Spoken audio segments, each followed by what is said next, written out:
Lisir wangi sliramu tumaking sirno, ojo tangi kanmu guling, awas jok ngetoro, aku lagi bang wingo-wingo. Jin setan kang tak utusi dadya sembarang wojo layu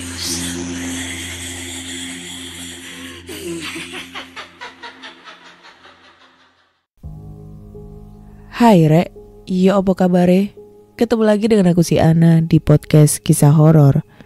Sebelum masuk ke cerita horor, jangan lupa subscribe channel YouTube ini dan nyalakan tanda lonceng agar kalian selalu update cerita horor terbaru dan video-video explore tempat terbengkalai lainnya. Hai, aku Ana. Kali ini aku akan berbagi cerita horor yang menurut aku serem banget gitu.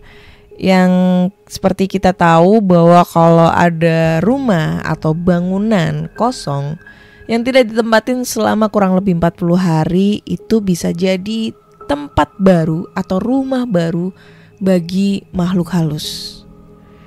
Jadi penasaran kan ceritanya kayak gimana? Langsung aja kita ke ceritanya. Namaku Novi dan kali ini aku akan berbagi pengalaman bersama teman kerja saya saat masih bekerja di salah satu rumah makan yang terletak di kota kelahiran saya, yaitu Lembang, Bandung Barat. Tapi kejadian yang akan saya ceritakan terjadinya bukan di rumah makan ini, melainkan di rumah anak sang pemilik rumah makan ini yang terletak di perumahan Kopo Permai.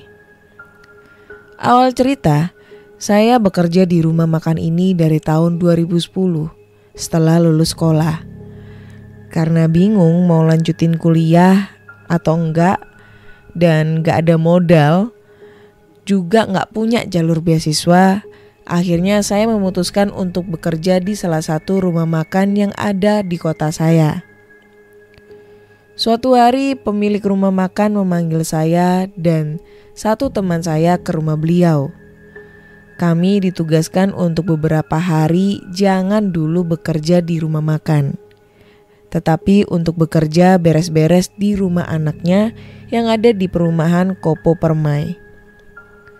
Saat itu kami menyetujuinya karena beliau bilang kerjanya cuman beresin rumah aja, gak lebih, dan kami disuruh menginap tapi cuman 3 hari aja.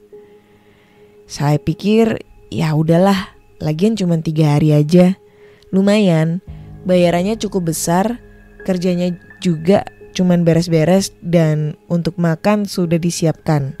Jadi gak bingung nanti mau masak dan gak perlu keluar rumah. Hari pertama kami sampai di rumah tersebut, kondisi sekeliling komplek perumahan itu cukup sepi dan rumah ini letaknya itu di pinggir jalan.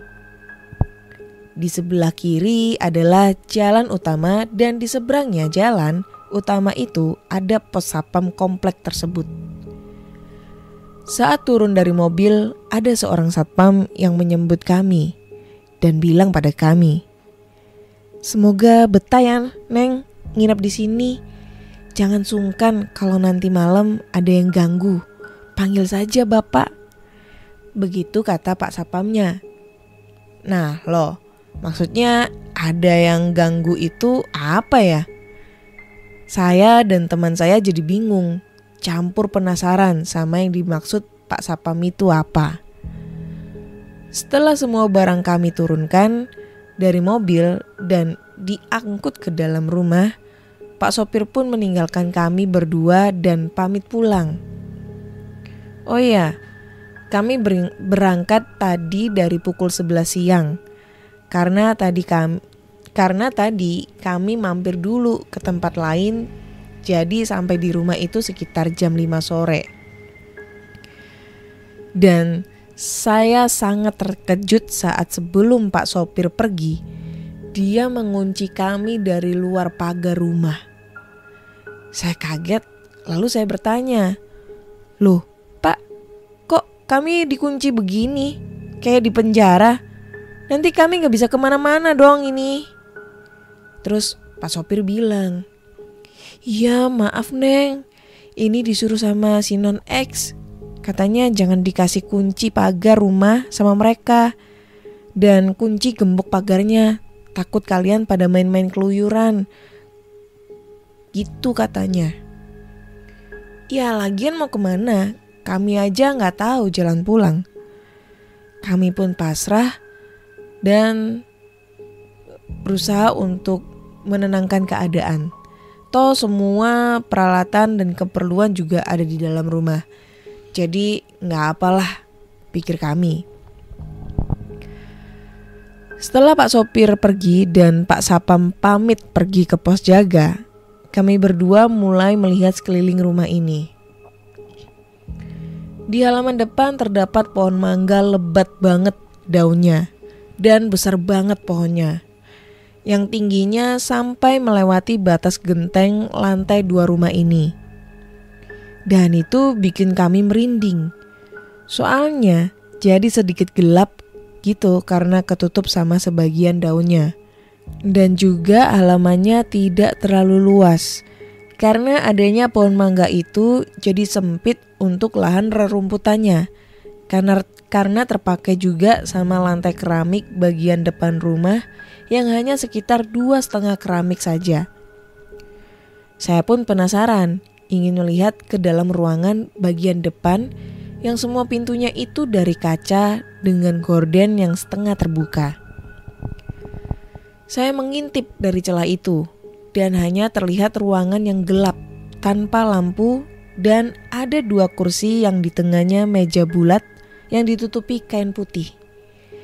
Gagang pintunya pun penuh debu tebal sekali, seakan tidak pernah ada yang membersihkannya. Hal itu menambah suasana jadi semakin angker. Sembari memperhatikan rumah ini, saya pindah ke depan pagar. Pagar rumah ini besinya tinggi-tinggi. Untungnya besinya itu lurus-lurus dan celahnya itu cukup lebar. Ya kalau tangan dijulurkan keluar cukup leluasa lah, gak terlalu rapat. Jadi bisa lihat keluar lumayan jelas. Melihat ke area depan rumah, saya lihat di depan rumah ini ada rumah lagi, tapi di teras rumahnya itu ada seorang kakek-kakek yang duduk di kursi roda tanpa ekspresi, dan beliau itu selalu melihat ke arah rumah ini. Entah apa yang kakek itu lihat, tapi pandangannya itu selalu tertuju pada balkon lantai 2 rumah ini. Seketika saya pun ikutan lihat ke atas dan saya melihat balkon kamar yang gelap tanpa lampu, dan tak lama kemudian ada anggota keluarganya yang membawa si kakek ke dalam rumah karena hari mulai mau gelap dan menjelang maghrib pun kami sama mulai masuk rumah. Awal masuk kami lewat pintu garasi karena hanya pintu itu yang dibuka oleh Pak supir dan pintunya itu hanya bisa dibuka dari dalam. Apabila pintu ini tertutup, jadi gak bisa dibuka dari luar. Kalaupun mau dibuka dari luar, harus memakai kunci lagi. Dan kunci itu pun dibawa oleh Pak sopir. Jadi kami harus berhati-hati kalau tidak mau terkunci dari luar. Saat masuk, kami langsung disambut oleh suasana rumah yang hening, sepi, dengan lampu kuning yang remang-remang dan hawa dingin. Rasanya seperti sedang menyalakan AC, padahal nggak lagi pakai AC.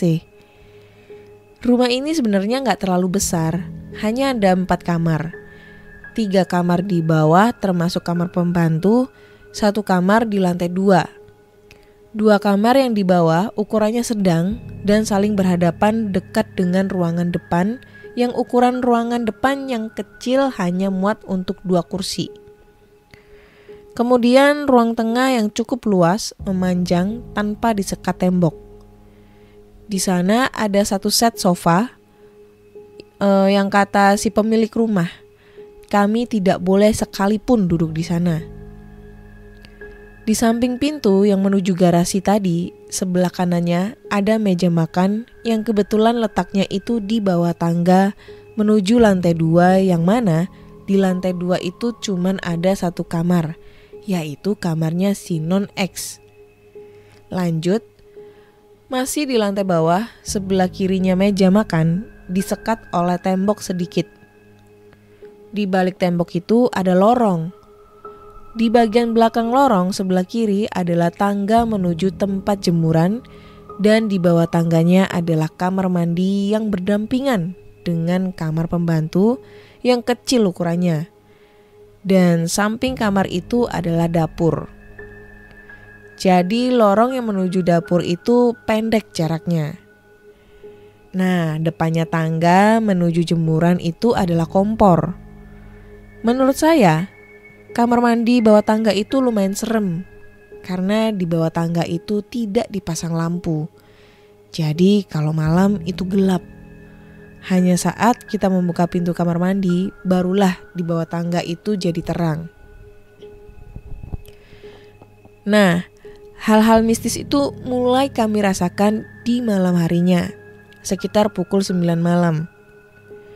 Saat itu kami lapar dan kami pun membuat mie instan. Kami bagi tugas. Teman saya nyuci peralatan makan yang akan kami gunakan di wastafel yang nempel sama dinding kamar pembantu. Meskipun peralatan makan udah bersih sih, tapi biar tambah steril aja sih. Nah, saya kebagian masak mie. Posisi di depan kompor itu ada jendela kaca yang bisa dibuka dengan digeser ke samping. Dan di atasnya kompor itu ada mesin yang buat menghisap asap masakan gitu loh, yang bentuknya seperti cerobong asap. Nah, depan dapur itu adalah kolam ikan yang lebar ruangannya itu hanya sekitar 2 meter. Panjangnya 4 meteran lah. Dan kolam ikannya itu lebarnya cuma 0,5 meter dengan bentuk memanjang sepanjang ruangan itu. Sembari menunggu mie matang, saya liatin jendela kaca yang di depan sambil ngaca gitu. Karena ruangan kolam ikan itu gelap, jadi kita bisa ngaca di jendelanya. Tapi, tiba-tiba di jendela kaca itu saya melihat ada sosok perempuan pakai baju putih, rambut panjang, keluar dari gelapnya bawah tangga dekat kamar mandi dan berhenti di depan pintu kamar pembantu. Saya pun kaget. Secepat mungkin saya langsung noleh ke belakang. Tapi itu sosok sudah tidak ada. Dan saya pun lihat lagi depan jendela, tapi sosok itu masih ada. Malah sekarang ada di belakang teman saya yang lagi nyuci piring. Saya gemetar. Ketakutan, keringat dingin mulai keluar. Kaki saya jadi lemas. Sambil menutup mata, saya hanya bisa membaca doa. Doa yang saat itu pun tak karuan saya bacanya. Saya gak bisa menoleh ke belakang karena saking lemesnya. Tak lama saya membuka mata perlahan dan lihat di jendela sosok itu sudah tidak ada. Saya pun segera mematikan kompor dan bergegas membawa mie ke ruang tamu. Teman saya yang dari tadi memperhatikan dari masih di dapur mulai bertanya, "Vi, kunaon Ari, kamu bengong wae, hayang kesurupan loh." Yang artinya, "Vi, kamu kenapa bengong terus? Mau kesurupan loh." Mendengar katanya itu saya langsung bilang, "Hus, ngawur kamu." Sambil dalam hati kalau dia tahu tadi ada sosok itu, pasti dia lebih heboh dan takutnya lebih takut daripada saya. Makanya saya pun tidak cerita sama dia. Setelah pukul 11 kami pun mulai tidur. Karena kami tidak diizinkan untuk tidur di kamar pembantu, jadi kami memilih tidur di ruang tengah depan TV samping sofa. Saat kami tengah terlelap, saya mulai terbangun karena saya mendengar seperti ada seseorang di kamar mandi yang lagi buang-buang air kayak orang yang lagi mandi. Saya lihat jam di HP menunjukkan pukul 1 malam. Saya pikir itu teman saya, mungkin sedang pipis. Tapi saat saya mengubah posisi tidur dan menoleh ke sebelah kiri, saya lihat teman saya lagi tidur pulas. Saya kaget. Saya coba sentuh dia. Takutnya yang di hadapan saya itu hantu, bukan orang. Tapi ternyata itu beneran teman saya. Lalu saya bangunin dia supaya kita sama-sama cek di kamar mandi itu ada siapa. Saat teman saya bangun, itu suara malah hilang, gak terdengar lagi. Teman saya yang udah bangun dan bertanya ngapain dibangunin. Lalu saya bilang yang tadi saya dengar. Dia malah marah, katanya mungkin saya halu karena capek akibat perjalanan tadi siang. Saya dan teman saya pun mulai tidur kembali beberapa saat setelah saya mau mulai terlelap. Tiba-tiba terdengar lagi suara seperti orang sedang cuci piring. Tadinya saya mau bangunin lagi teman saya, tapi saya urungkan karena takutnya itu suara menghilang kembali. Dan dia marah lagi. Akhirnya saya hanya bisa tidur sambil menutup seluruh tubuh dengan selimut dan segala doa dan surat Quran yang saya hafal saya baca berulang-ulang sampai tak kerasa sudah terdengar suara azan. Dan suara itu pun tak terdengar lagi. Saya pun bangun dan teman saya pun saya bangunkan untuk sholat subuh. Di pagi hari saat teman saya ke dapur, dia panggil saya dan berkata sambil menunjuk ke wastafel dengan semua gelas, piring, mangkok, sendok berada dalam wastafel seperti mau dicuci kembali. Loh, kok piring mangkoknya berantakan lagi? Perasaan kemarin malam udah aku beresin loh, katanya. Saya cuma bisa diam karena saya teringat suara semalam yang berasal dari dapur. Setelah teman saya beresin kembali piring, gelas, mangkuk ke tempat seharusnya, kami pun berbagi tugas. Saya kebagian mengepel lantai seluruh ruangan dan teman saya mencuci pakaian. Saat saya mengepel setiap depan pintu kamar, saya selalu melihat ada bayangan di balik pintu kamar itu. Seperti ada orang yang sedang lewat. Saya mulai merinding. Masa masih pagi-pagi udah mau diganggu lagi sih? Dalam hati saya ngedumel. Hanya bisa diam sembari mempercepat mengepel lantainya. Malam kedua, kami alhamdulillah tidak ada gangguan apapun. Kami bisa tidur dengan nyenyak. Malam ketiga, yang mendengar bukan saya, tapi teman saya pun mendengar kejadian seperti malam pertama terulang kembali. Seperti suara di kamar mandi, di wastafel, bahkan ditambah dengan suara mesin penghisap asap yang tiba-tiba menyala sendiri. Membuat kami berdua tidak bisa tidur sampai subuh tiba. Malam keempat, kami memutuskan untuk tidur di lantai atas yang menuju tempat jemuran. Kami pikir mungkin kalau di sana kami bisa tidur nyenyak tanpa mendengar suara apapun. Tapi ternyata salah. Malah saat jam malam menunjukkan pukul 1:25, di luar tempat jemuran terdengar suara seperti kain yang dikibas-kibas. Seperti kebiasaan emak-emak kalau mau jemur cucian, bajunya suka dikibas-kibas biar gak terlalu kusut. Nah, kami mendengar suara itu. Padahal di luar itu sekelilingnya dipagari sama besi besar, jadi tidak ada yang bisa masuk ke tempat jemuran. Nah loh, terus itu suara apa coba ya? Belum lagi di bawah terdengar suara seperti kursi yang diseret dan menghasilkan suara berdecit yang ngilu kalau didengar. Terus seperti suara orang yang lagi nyapu. Dan saat itu rame banget. Kami hanya bisa menangis dan menelpon orang rumah pengen cepet pulang. Tapi gak bisa apa-apa karena gak tahu jalan menuju tempat ini. Paginya kami menelpon si Non X minta cepat dijemput. Tapi kata si Non X gak bisa, soalnya mobil yang dipakai buat ngejemput mogok. Gak bisa jalan dan lagi di bengkel. Malah si Non X nyuruh sabar dan tunggu 3 hari lagi. Kami hanya bisa pasrah menunggu. 2 malam kemudian adalah malam terseram buat saya dan teman saya, di mana gangguan itu sudah bukan lagi berupa suara ataupun penampakan, tapi sudah bisa menyakiti kami. Dimulai saat sebelum maghrib, kami bergantian berwudu.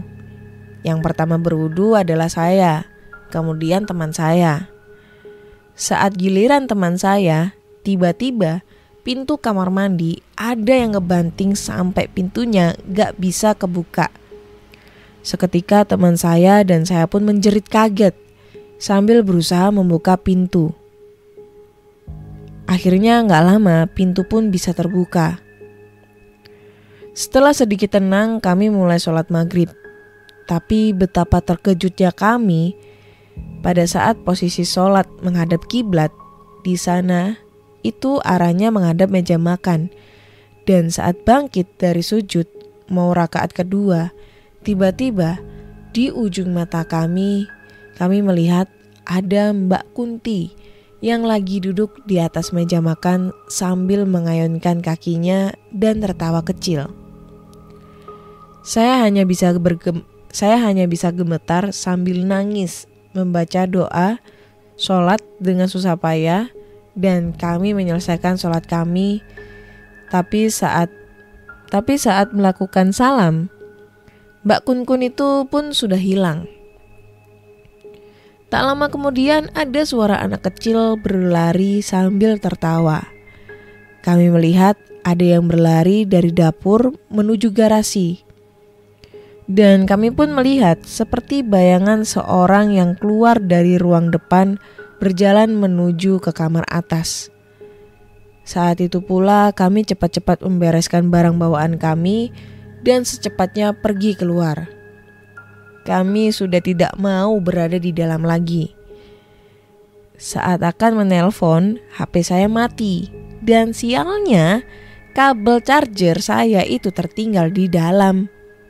Saya pun cepat-cepat berlari ke dalam untuk mengambilnya. Tanpa menoleh ke kanan dan ke kiri, saya langsung pergi lagi. Tapi saat melangkah ke ruangan di garasi, tiba-tiba ada yang menarik kerah baju saya sehingga saya terjungkal ke belakang. Saya pun cepat bangkit dan keluar dari rumah. Setelah di luar, kembali saya teringat ucapan Pak Sapam. Saya pun berteriak dari dalam pagar memanggil Pak Sapam. Tak lama kemudian, seorang satpam pun datang menghampiri.